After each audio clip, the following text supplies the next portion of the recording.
Hello, everyone. This is Nolan Clemens here with another sales and marketing tip for you. I've previously told you about how to send cold emails and what to say in the actual messages. But today I want to talk about the subject of should you send a cold email versus ask for an introduction. Is it better to get an introduction or to cold contact someone? And generally, if you have a trusted mutual connection with the prospect or the person you want to talk to, 95% of the time, it's better to ask for that introduction. There's a few obvious reasons. A, that it lends trust and credibility right off the bat for the conversation.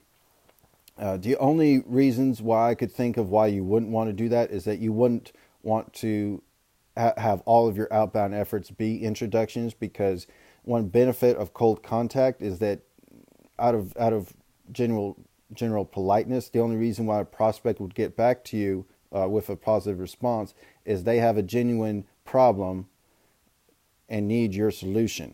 So maybe they're bleeding from a neck and they really need what you're offering for your product or service.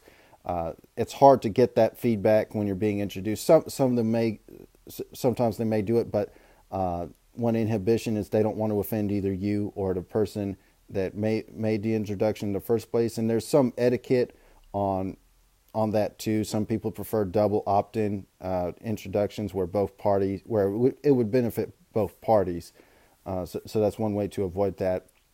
And then the other drawback is that it's hard to scale asking for introductions.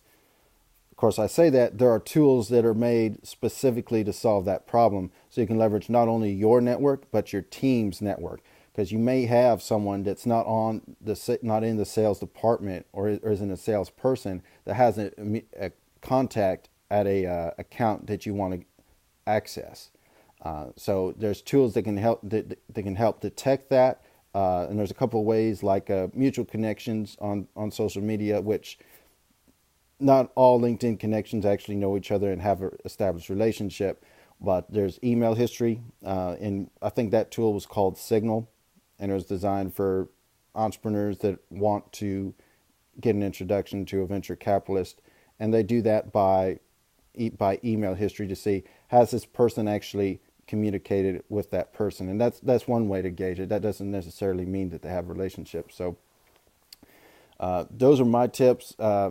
If you have any feedback or if you have some strategies of your own, feel free to comment below. I welcome discussion on these topics. Thank you.